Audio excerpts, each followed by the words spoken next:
जय हिंद साथियों, दोस्तों, प्यारे मित्रों, प्यारी बहनों।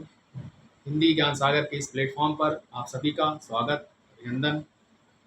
और आप सभी का अभी जो चैप्टर चल रहा है वाक्य शुद्धि का, आज उसकी दूसरी क्लास है।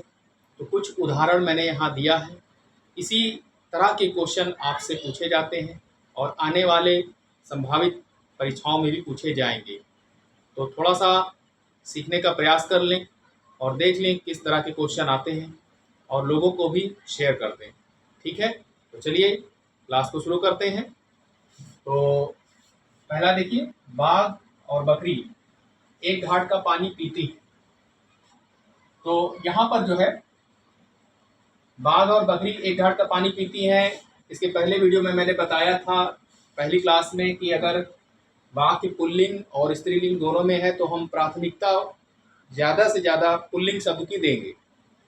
तो बाघ और बकरी एक घाट का पानी पीते हैं, पीती है नहीं होगा। ठीक है, प्राथमिकता हम किसकी देंगे? पुल्लिंग शब्द की। यदि वाक्य में दोनों शब्द हैं, पुल्लिंग और स्त्रीलिंग, तो हम प्राथमिकता किसकी देंगे? पुल्लिंग शब्द की। तो इस तरह से बन गया बाघ और बकरी एक घाट का पानी पीते हैं। अगला है, छात्रों ने पंडित नेहरू को अभिनंदन पत्र प्रदान किया। तो अभिनंदन पत्र प्रदान किया को क्या करेंगे हम? छात्रों ने पंडित नेहरू को अभिनंदन पत्र अर्पित किया। क्यों?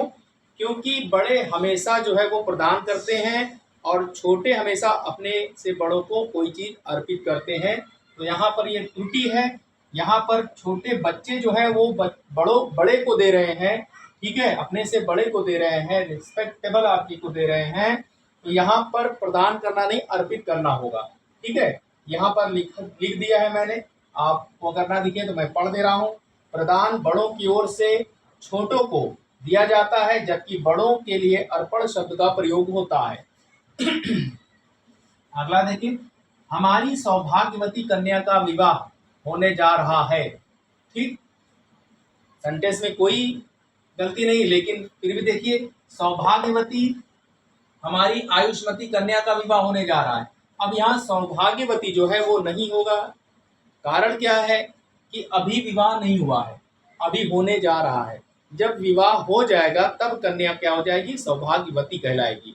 लेकिन उसके पहले जब तक विवाह नहीं होता है तब तक वो आयुष्मती होती है। तो इसलिए यहाँ पर गलती है, अशुद्ध है। हमारी आयुष्मती कन्या का विवाह होने जा रहा है। अब विवाह के पश्चात तब कन्या को हम क्या कहते हैं? सौभाग्यवती भवा। आशीर्वाद देते हैं बड़े हमेशा, क्या कहते हैं? सौभाग्यवती भवा। तो यहाँ पर सेंटेंस क्या रहेगा? हमारी आयुष्मती कन्या का विवाह होने जा रहा है। अगला क्वेश्चन देखिए, लड़का मिठाई लेकर भागता हुआ घर आया। ऐसे तो देखेंगे तो कोई गलती नहीं है, लेकिन फिर भी देखिए, लड़का मिठाई लेकर दौड़ता हुआ घर आया। यहाँ भागता हुआ जो है, भय, भागता हुआ तब आता है इंसान जब कोई जानवर या कोई किसी के डर से वो भाग रहा है, या कोई कुत्ता या कोई सांड या कोई भय के कारण वो भागता है, तब वहाँ भय या आशंका के कारण जो है वहाँ पर भागता हुआ कहेंगे। अथवा दौड़ना जो है वो साधारण अर्थों में लिया जाता है। तो लड़का मिठाई लेकर दौड़ता हुआ घर आया, भागना जो है वो नहीं होगा, भागना शब्द गलत है। भागता आया, भागता होना, यानी भागता हुआ का मतलब है कि किसी भय और आशंका के कारण वो आ रहा है भागता हुआ। तो यहाँ पर मिठाई लेकर आ रहा है, भय आशंका के कारण नहीं, तो दौड़ता हुआ आया, ये होगा। इस समय आपकी आयु 40 वर्ष की है। तो इसका शुद्ध होगा, इस समय आपकी अवस्था 40 वर्ष की है। क्योंकि आयु जो होता है वो समस्त जीवन काल को कहते हैं, जबकि अवस्था साधारण उम्र को कहते हैं। ठीक, आयु समस्त जीवन काल को कहते हैं और अवस्था साधारण उम्र को कहते हैं। इसलिए इस समय आपकी अवस्था 40 वर्ष की है, ये शुद्ध होगा। अगला है, मेरा नाम श्री आनंद कुमार जी है। तो इसका शुद्ध रूप बनेगा, मेरा नाम आनंद कुमार है। क्यों? क्योंकि अपने नाम के आगे यानी पहले और अंत में जी या श्री लगाना, श्री या जी लगाना, श्री आनंद कुमार और बाद में फिर जी लगाना, ये अहंकार और शिष्टाचार की हीनता का परिचायक होता है। इसलिए अपना नाम बताते समय कभी श्री और जी का प्रयोग न करें। दूसरे लोग करें लेकिन आप स्वयं न करें। आप यदि करते हैं तो आप में अहंकार है, यानी अहंकार का परिचायक है और शिष्टाचारहीनता का परिचय होता है। तो मेरा नाम श्री अनंत कुमार जी है, गलत है, मेरा नाम अनंत कुमार है। अगला देखें, यह काम आप पर निर्भर करता है। यह काम आप पर निर्भर है, करता है हटा दीजिए, क्रिया की आवश्यकता नहीं है, यह काम आप पर निर्भर है। हमारे शिक्षक प्रश्न पूछते हैं, प्रश्न पूछते नहीं करते हैं, हमारे शिक्षक प्रश्न करते हैं। मैं आपसे प्रश्न करता हूँ, ठीक है।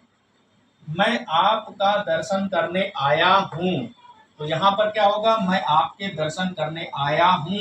यहाँ दर्शन शब्द क्या है, बहुवचन है, तो जब बहुवचन होगा तो पूरा सेंटेंस ही बहुवचन में बनेगा। मैं आपके दर्शन करने आया हूँ, दर्शन जो है वो आपका दर्शन करने नहीं, आपके दर्शन करने आया हूँ, इस तरह से बनेगा।